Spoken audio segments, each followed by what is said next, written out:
global knowledge hub status in the midst of a globalized knowledge economy is to create an environment that fosters globally competitive knowledge.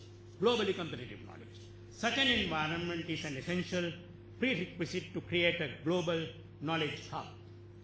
University level education. Well, we have the chairperson who will probably steer in the next few years where our university education will finally end up. Well, university level education is an important environment to create such globally competitive knowledge. Traditionally, the most sought after countries to gain this competitive knowledge were those in North America and Western Europe. For many of us Sri Lankans, no academic qualification was considered better than that from a university in the United States or the UK. But now we see that countries in the Asia Pacific have also begun recently to be attractive options for international students. We are noticing how several Asian countries, including Malaysia, China, Hong Kong, Vietnam, and India, are embarking on reforms, particularly to higher education sector, to create global education hub.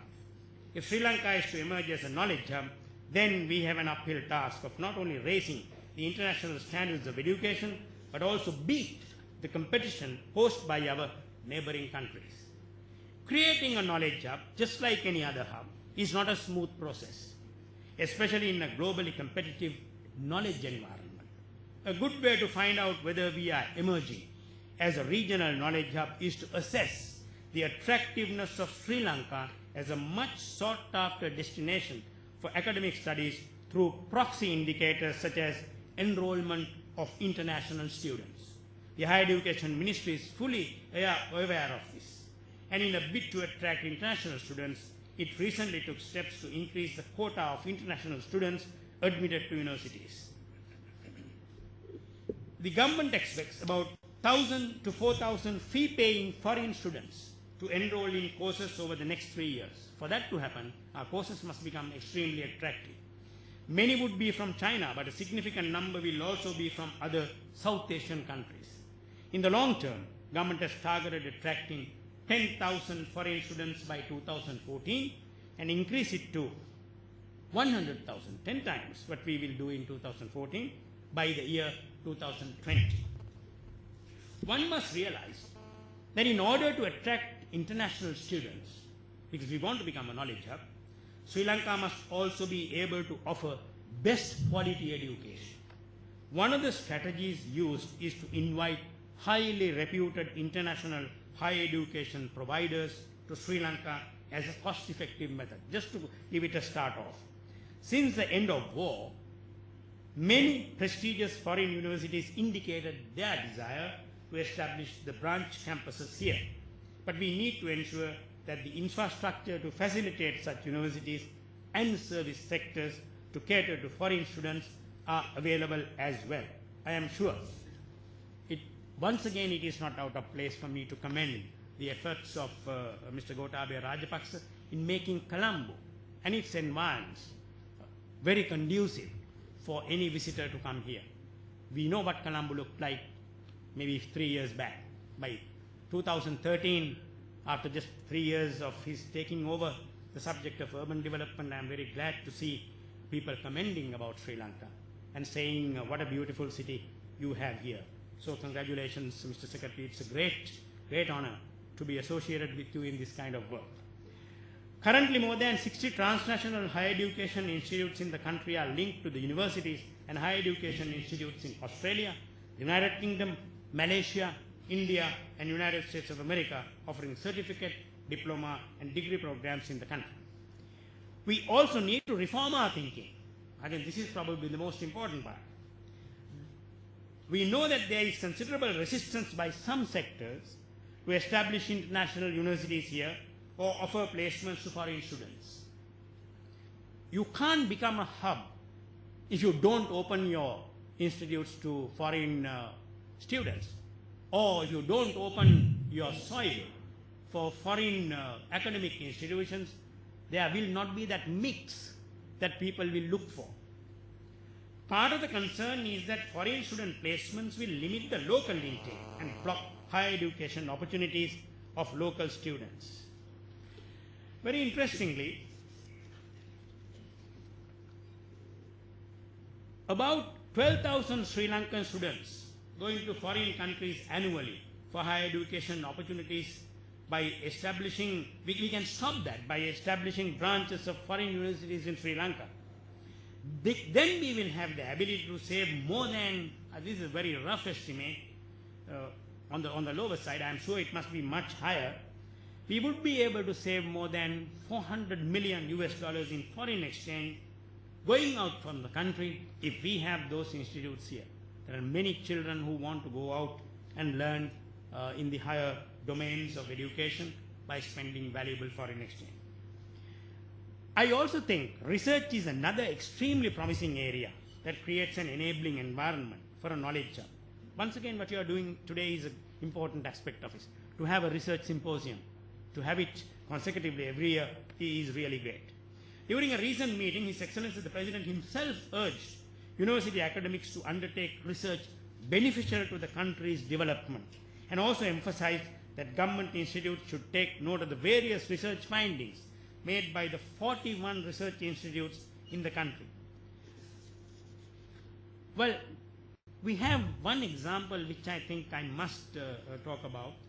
The Sri Lanka Institute of Nanotechnology, or SLINTech, is a thinking out of the box and is a unique research facility aiming at positioning Sri Lanka as a leading destination for nanotechnology research by creating a world-class innovation platform that contributes significantly to national economic development.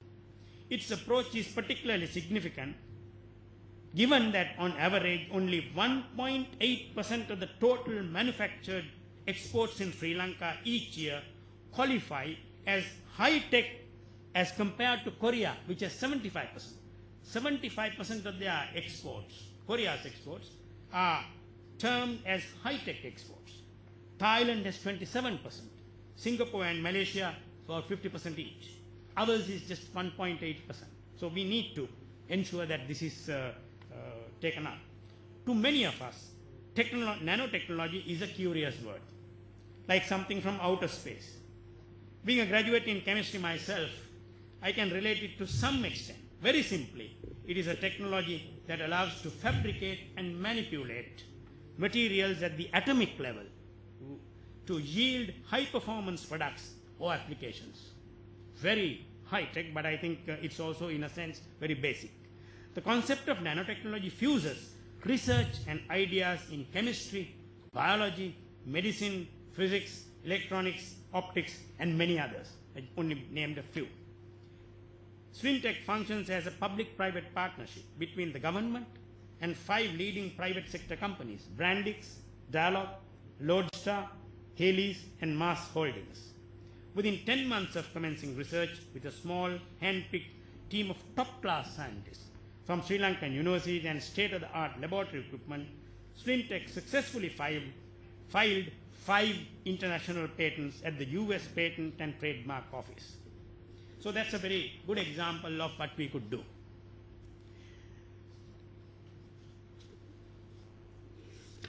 SLINTech is now in the process of developing a world-class nanotechnology park in Sri Lanka, again contributing to the status or hub status of a knowledge hub.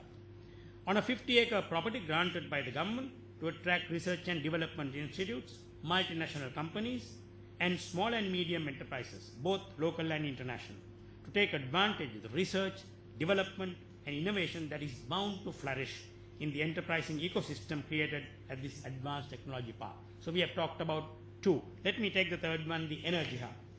In seeking our status as a regional energy center, a great deal of emphasis has been placed on oil exploration to fulfill the domestic energy demand and to acquire technical know-how in order to deal in the international oil trade. The global energy demand is increasing, and though we are still at an early stage, the discovery of natural gas and oil will position Sri Lanka as an attractive investment destination and a petroleum economy.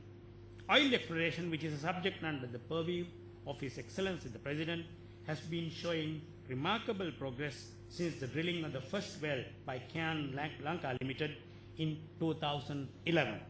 Following the successful gas discovery made during the latter part of 2011, the government took several steps to increase investment in petroleum exploration in order to better quantify the country's hydrocarbon reserves.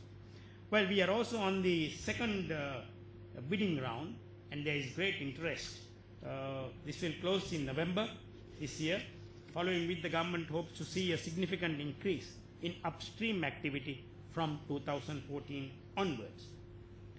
Another key element of government petroleum resource development strategy is to rapidly build human and institutional capacity to fully participate in and manage this new industry. It's a new emerging industry for which our universities need to be getting prepared.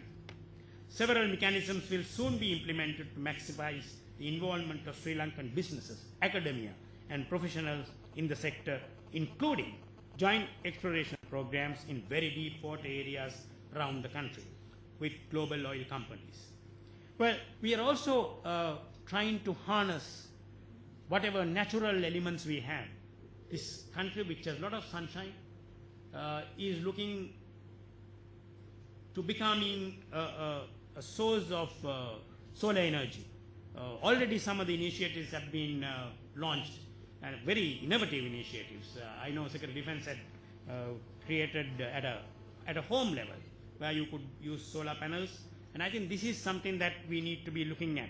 We have also wind energy, which we have not harnessed fully. So these are some of the other areas we will be looking at to become energy hub. In that sense, this might be a misnomer. Well, we are not going to distribute energy from here, but I think this is a concept where we become self-sufficient in our energy consumption, so that we will be able to resource whatever energy from our own soil. That's the whole idea of becoming an energy hub, which is extremely important for us to take other areas of commercialization forward. The fourth area that I want to place before you, in which I think we have done pretty well, is the aviation hub. Many people have forgotten that Sri Lanka was chosen as the naval and aviation headquarters in Southeast Asia by the British during World War II, due to its strategic positioning on the path of most air and naval routes. They wouldn't have done that just for nothing. They looked at all these strategic installations, countries, positions, and then quite rightly thought Sri Lanka is placed so well geographically to make it the hub of their activities. They have so many countries under their control, but I think yet they decided Sri Lanka because of its strategic location. Mahinda Chintana definitely capitalized on this, and therefore identified Sri Lanka's aviation potentials as not having been tapped successfully, and therefore has advocated the initiation of several infrastructure projects, including building of the second international airport in Mantala, modernizing of the international airport at Katnayaka, and upgrading 14 domestic airports with a supporting road network connecting all airports. One of the most visible changes that took place after the war is a steady stream of tourists flowing into Sri Lanka, which is now growing by the year. At the best of the times, we had about 500,000 tourist arrivals. Last year, Katnayaka International Airport catered to over 7 million travelers, including transit passengers, exceeding its design capacity. In the same year, we surpassed the 1 million tourist mark and earned over $1 billion as revenue. However, with higher tourism arrivals expected every year,